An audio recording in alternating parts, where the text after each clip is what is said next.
Designing and managing an IP address management solution. Now, this nugget is going to be all about Windows Server 2012's new IPAM, or IP Address Management Solution. That's what we'll be talking about. We're going to talk about its two different provisioning modes, the ideas for placing IPAM servers on your network, a little bit about its role-based access control, how to configure auditing, how to migrate to the IPAM solution, and this is really the whole point of it, how to manage and monitor multiple servers. And we're specifically talking about DNS, DCs to a degree, DHCP, and network policy servers, with DNS and DHCP being sort of the superstars of this. I'll also show you how to configure data collection. Now, bear in mind that this is a design level topic. That's most of what we're going to be talking about in this nugget is what decisions would you make, and we are going to go over some of the effects of those decisions as well. However, you really should come into this knowing a little bit about the basic IPAM configuration, and you'll find that information in the nugget for exam 7412. That'll include information on configuring IPAM both manually and via a group policy object. Those are its two provisioning modes. How to configure and run server discovery, how to actually create and manage IP address blocks and ranges, although I'll show you where that lives, how to monitor your address space utilization, how to migrate to IPAM as opposed to some of the design level migration issues we'll be talking about, how to delegate your IPAM administrative permissions, although again, that's the how to actually do it. In this nugget, we're definitely going to cover why you would do it and how you might want to set it up. And finally, how to manage your IPAM collection. So these are sort of the basic, what buttons do I need to push to implement the design topics. Those are covered, again, in exam 7412's series. We're going to be talking about the things that you think about before you start pushing the buttons. So what is IPAM? Well, the idea is that as your network gets larger and larger, you start to have an increasing number of DNS servers, DHCP servers, and if you're using network access protection, then NPS, or network policy servers.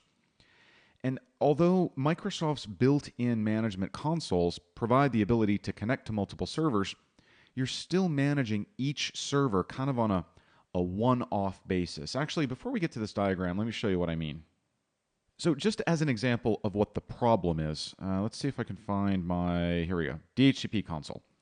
Okay, great console, looks good. I need to add my servers to it. So rather than adding an individual server, I'm just going to add the servers that have been authorized in my company. So I'll just pull those right out of the directory. Now we have to, and this is part of the trick too, you have to actually know where all of your servers are. If they're not, if you're looking for ones that haven't been specifically authorized in Active Directory, then you have to just manually know where they are. Okay, so here's the one server, and gosh, it didn't add the other one. So again, this is part of the problem. Let's add another server.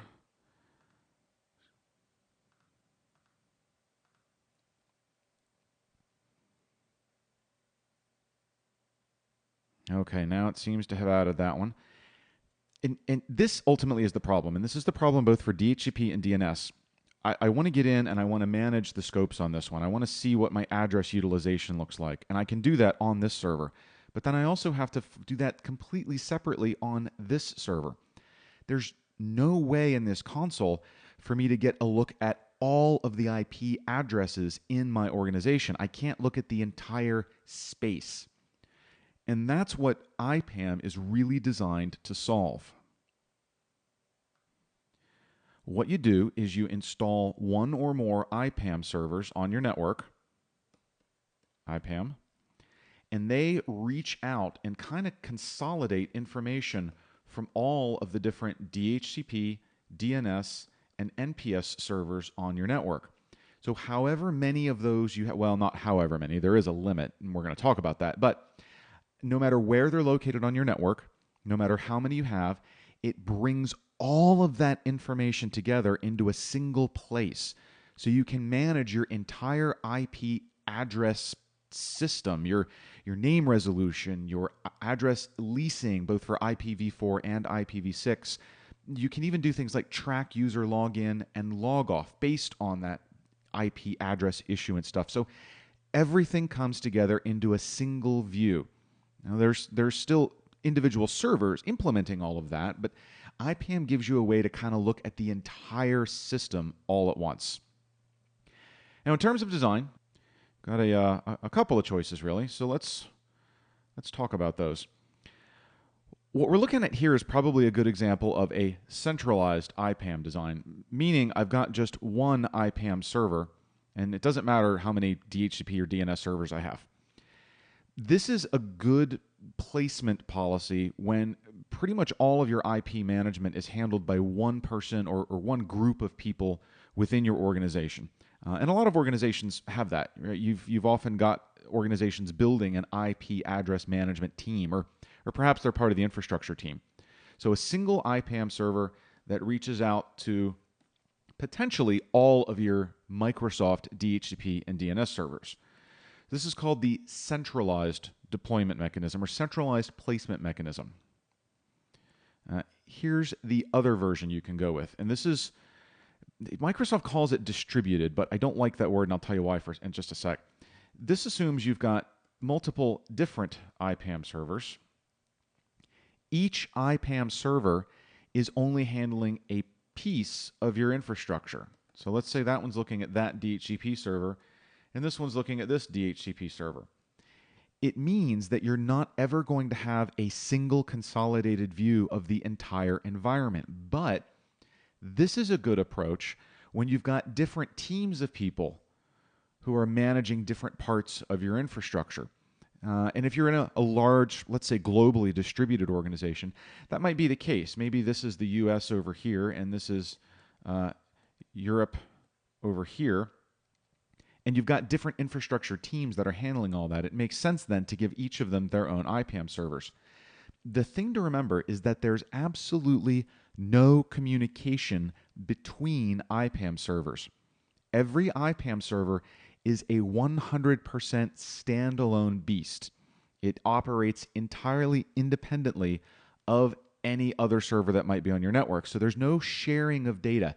What that means is, let's say you've decided that your European colleagues are going to have their own IPAM server, and that your US colleagues are going to have their own IPAM server, but your US colleagues are also kind of the higher end architects, and they'd like to have a single view that includes both US and Europe.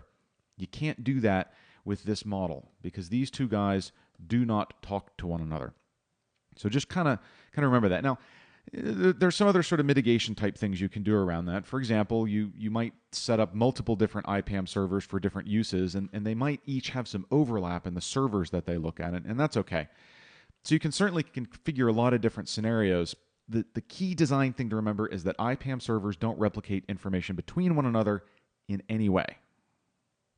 Let's talk about some capacities and capabilities. IPAM in Windows Server 2012 is capable of monitoring DHCP, DNS, NPS, and DCs running on Windows Server 2008 and later only. So if you have some of these infrastructure services running on Windows Server 2003, or heaven forbid, Windows 2000 Server, those are out of the question. You will not be able to include those in IPAM. It only monitors Microsoft-based DNS, DHCP, DC, and network policy servers. Any non-Microsoft infrastructure services you have are not going to be included in the view. It stores its data only in the Windows internal database form, meaning you can't push this data out to a SQL server or anything like that. It's strictly based on this internal database system. Capacities. Up to 150 DHCP servers and 500 DNS servers can be added to a single IPAM server. Now, it's been tested. This isn't a hard limit from Microsoft. This is just what they've tested. They've tested it with up to 6,000 DHCP scopes and up to 150 DNS zones. That's not saying more won't work. It's just saying that's as far as they've tested it at this point. There are a couple of features, utilization trends, and reclaiming of addresses that are only supported for IPv4. You don't get those capabilities for IPv6, mainly because they're less of an issue. IPv6 has such a massive address space, you don't really worry about running out of spaces so much, so you don't get utilization trending and reclaiming. In terms of auditing data, IPAM supports up to 3 years of forensic data. Now, that includes your DHCP leasing information, hardware MAC addresses that addresses were issued to, and user login and logout information for up to 100,000 users. Although, this doesn't mean that after you hit that limit, it starts to purge data. There is no built-in purging policy or mechanism. It simply means that with about 3 years of data for 100,000 users, you're going to run out of room and you're going to have to do something about it, and it is a manual process. Now, by the way, this whole Windows internal database thing is a little bit of a tricky naming trick that Microsoft pulled. You might find yourself looking for tools. Okay, well, if I have to manually purge this data, how the heck am I going to do it? Here's the deal. Let me open up Windows PowerShell. I have run, actually, let me run it again so you can see it. I'm retrieving a list of all the services on a computer in my domain called Member. Member has been set up as an IPAM server. So I want to show you what this Windows internal database is. There is actually a service, Windows Internal Database, and if you look at the name of it, it's MSSQL $Microsoft, and you know what? Let's run this again with format table wrap so it doesn't cut that data off. Because I really want you to see the whole thing. There it is. $Microsoft #WID, Windows Internal Database. MSSQL. This is just an instance of SQL Server embedded. So it is SQL Server. Its instance name is Microsoft #WID. So you can take any standard SQL tool, including Microsoft's own SQL Server Management Studio, point it at this thing. You would authenticate as administrator using Windows credentials, so there's no separate login or password. You just need to log in as an admin to it. And then you'll be able to see the database. You'll have to manually write your own queries to clear out the old data. But it's all listed by date and everything else, so it's a fairly straightforward process. If you're not already familiar and comfortable with SQL Server management like that, I would recommend that you contact your organization's database administrator or pick up a good book or watch one of the CBT Nuggets series on SQL Server maintenance, and that'll kind of walk you through all that. In terms of the exam, you're not going to need to know how to do SQL maintenance, but you do need to know that it is a manual process. There's no scheduled task built in to take care of purging that old data. Although they call it Windows Internal Database, it's really just SQL Server under the hood. Okay, with that in mind, let's cover some of the how-tos of this. I'm here in Server Manager. I am going into the IPAM section.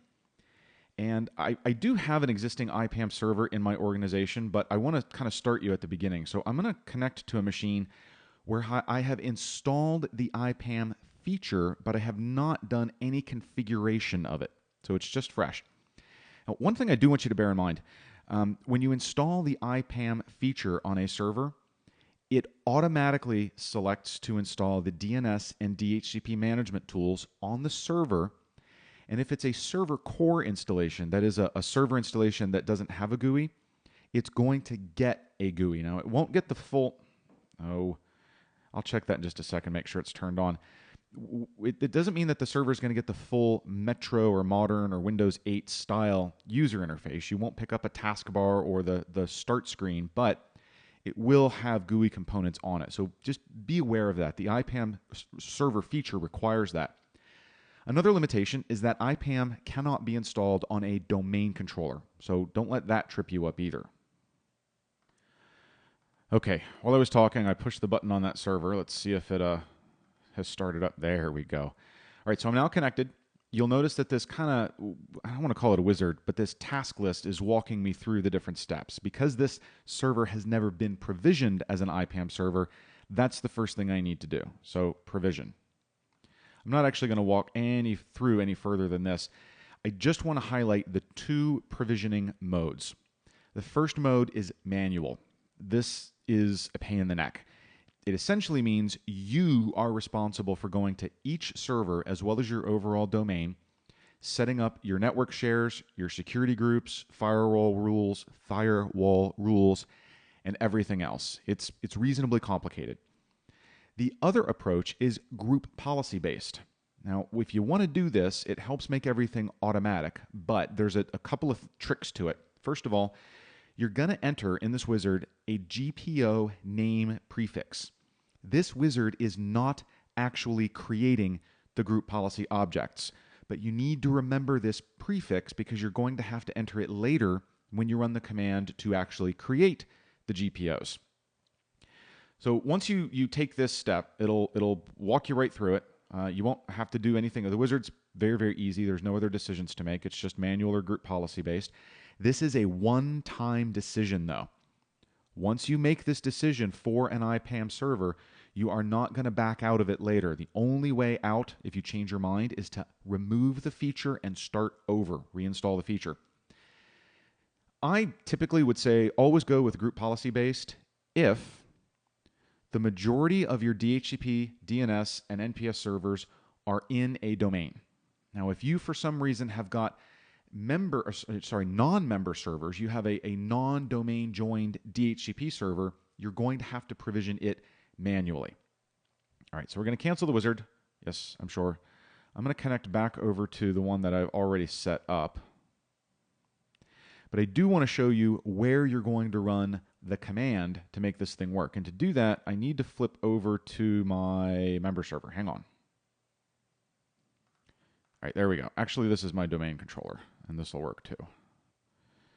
So you've got, hopefully I have the command on here, invoke IPAM. Nope, let's see if I have the module. This is a good troubleshooting tip. And it would be under I. Okay, no IPAM. That's fine. We don't need the domain controller then. I can do all of this from my client computer. Let's get PowerShell up and running. Import module. And I'm going to do, you know what? Let's get a list of them first. Get module, list available from, I need to open a session. Here we go. All right. S equals new PS session to computer name member. Yep, all right. Now I can get module, list available from that session, so I can see the modules that are on that computer. There's IPAM server right near the top of the list.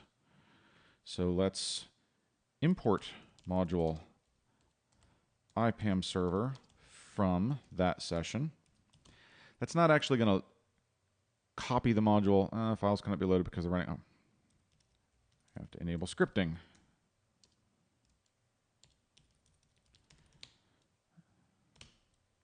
All right, let's try that again. It's not actually copying the module over. What it's doing is creating a shortcut so it looks like the module is installed locally, but it really isn't. So help invoke IPAM GPO provisioning. This is the command you're going to run. You give it your domain name, that GPO prefix name, the thing you typed into the wizard. If you want to delegate control over that GPO to a user group or to a specific user, and you can list more than one, it would just be a comma-separated list, those switches let you do that. That lets someone else manage those GPOs. Point it at a domain controller. Now, if you don't provide that, it'll try and find one automatically. And ideally, you need to give it the fully qualified domain name of your IPAM server. Now, I've already taken those steps.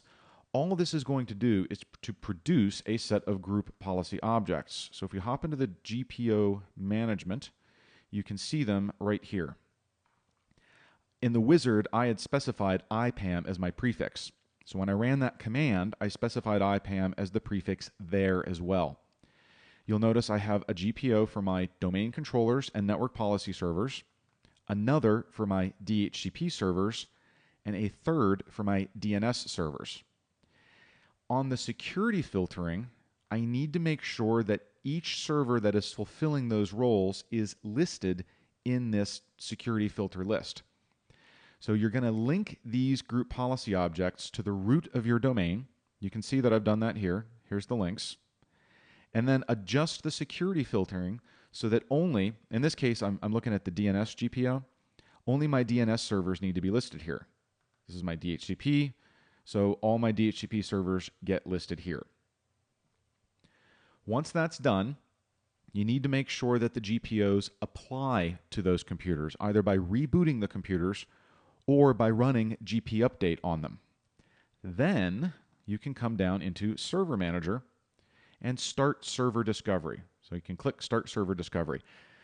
Now, this is kind of one of the neat things about IPAM in that it's going to go out to your domains, and this is where you configure server discovery. So you can see I've got one domain configured. You would configure all of your domains.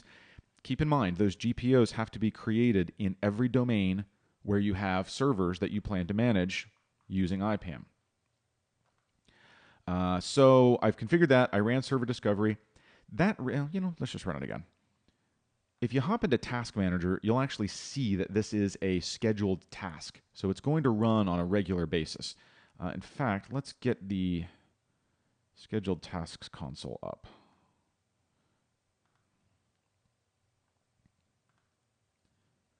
While that's running in the background, take a look at the library here.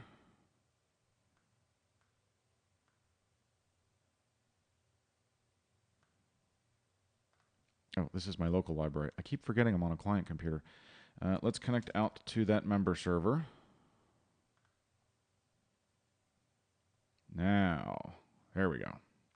So we can open up the task scheduler library. We should see IPAM. There it is. And here's our tasks.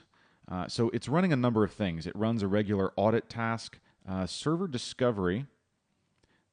This is set to run one time, and then it will repeat every day indefinitely. Service monitoring, server configuration, availability of servers, all these tasks are what makes IPAM actually work. So it's really a bunch of background tasks that go out, collect data, shove it into the IPAM database, and then you've got the console to help you actually manage it. So let's see if that hasn't finished running yet. And you shouldn't expect it to. It can take a long time sometimes. Yeah, it's still running. We've still got the little animation there. So I'm actually just going to pause and go grab a coffee while this finishes its discovery. Okay, that finished, so I can refresh this view. And excellent. Now, one of the reasons that the configuration of server discovery is important is because each IPAM server you set up is standalone. But just because one IPAM server is pulling data from a particular DNS server, let's say, does not mean another IPAM server can't pull from that same one. So there can be overlap. So in the example I gave you previously, it is possible for your European colleagues to have an IPAM server that only looks at their machines, and for your US colleagues to have an IPAM server that looks at everybody's. Because you can configure discovery based on individual domains, and then within each domain, you can tell IPAM whether you want it to find DCs, DHCP, or DNS servers. Once discovery is done, you can hop into your server management here, your server inventory, and you can see that I do indeed have one machine that is managed. Access is unblocked. That's what the green check mark is telling me. This is DC, DNS, and DHCP, and that it has retrieved data. I'm just going to have it update that. Retrieve all server data. So that's another task that would normally run automatically. I'm just doing it now to kind of kick it off. This server is blocked. Now that probably means that the group policy object hasn't been applied to it yet, or that it was not set up for group policy provisioning, and that someone has not manually taken all the steps necessary to make sure that IPAM can get to it. There's another trick here too. Just because a server is discovered does not mean IPAM has to do anything with it. So if I right-click this machine, I can edit it and change its status from unmanaged to managed or back again. Unmanaged means IPAM knows it's here, it found it, but IPAM isn't pulling any information from it. You can also change the indication. IPAM discovered that this is a DHCP server, but if I know I'm going to be putting DNS on there as well, then I might manually add that role to it. So once you've got all your servers listed here, you can actually start doing management. So it looks like that collection task finished. Yep. That means I can hop down to my IP address blocks. This is information that was pulled from the DHCP servers that IPAM knows about. So you can see each range that's configured. These ranges do not overlap any other configured range. This is the network they issue data for. This is their starting and ending IP address. This is the machine that actually has that scope, so you can trace it down. It's dynamic assignment. Here's the big deal. It's not utilized. I have no assigned addresses and no utilized addresses. So this is a quick look at utilization. Scroll down a bit. You get all the configuration details. So I'm getting this because I've clicked on a particular range. If I change that, it'll switch over to that scope's configuration. And I can see a trend of my utilization. Show me the 3-month trend for this thing. Show me the 1-day trend for this thing. That will help you figure out how often you're getting near maybe the limit of this scope, and you can start to judge whether you need to add more scopes to the system. You know, just by getting all of this information in one screen, you can avoid a lot of problems. For example, if you've got 2 DHCP servers handing out overlapping IP address ranges, that's a bad thing. And this will let you see that because you've got a simple column for it. You can also get into the event catalog. I shouldn't have any events in here, no, because I haven't been really pounding on those DHCP servers and grabbing stuff out. But centralized monitoring across everything, and it's based on scope more than server. So it's more about your IP address blocks or your IP address ranges. That's another way you can look at this. And your overall IP address inventory. So the leases that have been handed out, who's managing it, what device has it, what type of device it is, the expiration for that, all this information for your entire address space. Now, in terms of monitoring, you can get down. I can quickly take a look at all my DNS and DHCP servers in a single view. I can see that they're running. I can see I've got one, the one we looked at earlier, that's blocked. I can scroll down a bit, get details for servers, their IP addresses, everything else, individual scope options. Can dive into my DHCP scopes and monitor those. I can check my DNS zones. So I've only got a couple of zones here to worry about, but they're both in good condition. I can look at the properties for those zones, the servers that are authoritative for those, and what type of zone it is and how long it's been up and everything else. And I can create groups of my different servers. So if I want to say, I don't know, you could maybe group them geographically or functionally, however you want to group them for management purposes. And you've got an overall top-level event catalog of every event related to IPAM itself. So you can see I've got all my discovery management going on for DHCP, server-wide, added in some information. So this is sort of the auditing for IPAM itself. So a lot of information brought together all in a single place. Now, IPAM does support relatively good role-based management. To show you this, let's see. I'm going to open the computer management console on this computer, but I'm going to connect it to my IPAM server. So let's see here. Connect to another computer. And users and groups. We should find a series of, there they are, IPAM groups. And there's also DHCP ones because this is a DHCP server. So each of these groups provides a specific level of capability, meaning you can let someone administer the DHCP server without giving them any ability to manage IPAM. You can let someone read the DHCP service without giving them access to IPAM. You can designate IPAM administrators without making them domain admins. They don't have to be super duper. You've also got address space management administrators, audit administrators, multi-server management administrators, and then people who can simply view all the information in server inventory, monitoring, IP address space. So this is kind of a read-only. You might put managers in there, for example. They're not administrators. They want to be able to keep track of things, but you don't want them making any changes. So you've got some pretty strong, granular levels of security that you can hand out around all of this IP address management stuff. Now, back in Server Manager, IPAM's main auditing is this event catalog. And the idea here is to simply keep track of IPAM's use and configuration. So this catalog, it's a little tough to see on the screen at this resolution, but if I scroll down a bit, you can see that I not only get access to my IPAM configuration, but also DHCP configuration. So this is off of all of my DHCP servers. You'll notice I've got a couple listed in here. I can also get into IP address tracking, meaning I can look at IPs by address, by client ID, by host name, and IP utilization by username, which is actually kind of unique.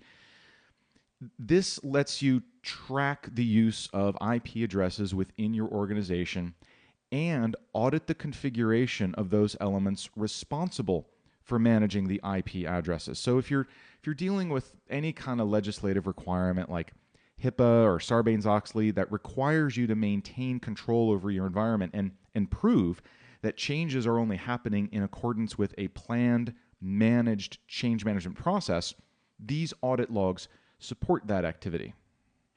Now, I guess the last thing we really need to talk about is designing your data collection. Once you've deployed IPAM and you've configured it, as I said, everything is pretty much handled by these scheduled tasks. So this task is going to check your address utilization. This one will pull expiry information. And if you look over here, you can see how often they run. Address expiry information is pulled every day. Utilization information every 2 hours. Auditing information is consolidated every day. Servers are checked every 15 minutes for availability, and their configuration is checked every 6 hours. New servers are discovered every day, and every 30 minutes it goes and monitors the services. So if you need your data collection to be happening more frequently than that, like let's say you're in maybe an academic situation where you're in charge of a university and you've got students on and off the network all the time, every 2 hours to collect your address utilization might not give you enough granularity. So you can just come in and edit your triggers, edit this task. Let's right click here. Get into the triggers, edit this, and if you need it to be every hour, then make it every hour. If you need it to be every 5 minutes, do that. There's obviously a load there, right? You're querying the remote servers, you're querying your DHCP servers, you're querying your DNS servers, and the IPAM server itself has got to run all that. So there's going to be a balance that you're going to have to come to in your organization, but this is where you can come in and configure that.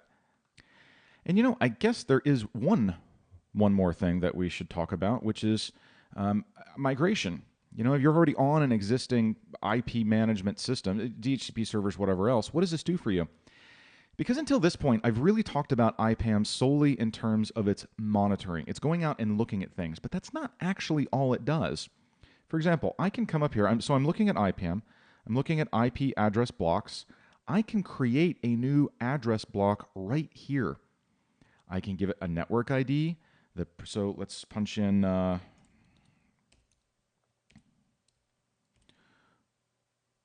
we'll mark this as a 24-bit subnet mask. Do I automatically want to assign address values? Yes.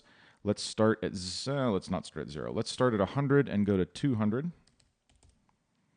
I'm not going to set up any regional internet registry stuff. These aren't public addresses. Let's just call this test scope. And we're going to put owned by Dawn. So you can actually create sort of a human connection here. Who is physically responsible for this IPv4 address block? So we'll click OK. And we'll give that a second to refresh. And now we should be able to see it on our IP address blocks view. There it is. It is underutilized, incidentally, because it's not utilized at all. So you can really do straightforward management in here. So now that you've got the idea that IPAM can be used to create address blocks and address ranges and groups of addresses, you can also import them. Now it wants to import this from a comma-separated values file. So this is something that you would export from some other tool, whatever you're using perhaps for DHCP today. Now, again, IPAM is not a DHCP server. It's not handing out these blocks. It's just tracking them, but it's allowing you to create them in here for that tracking purpose. So you can import both blocks, ranges, and individual addresses. You can update your expiry log, and you can even export information right from here. So this provides a good way of migrating from a different solution and getting everything into, well, the Microsoft world. So there you have it, IP address management, a new feature in Windows Server 2012. Although keep in mind, it does not require that every single server on your network be running Server 2012. It can manage older DHCP, DNS, and NPS servers. We've talked about its provisioning mode, and got to tell you, huge fan of group policy based, but it's going to depend on your environment. Where to place your IPAM servers, some of its capacities, a little bit about how to set up its role-based access control and auditing, looked at where you would go to start your IP migration, and the big part, of course, managing and monitoring multiple DHCP, DNS, and NPS servers. Also shows you where to configure data collection, and a little bit of the tips and tricks for kind of customizing that whole process. I hope this has been informative for you, and I'd like to thank you for viewing.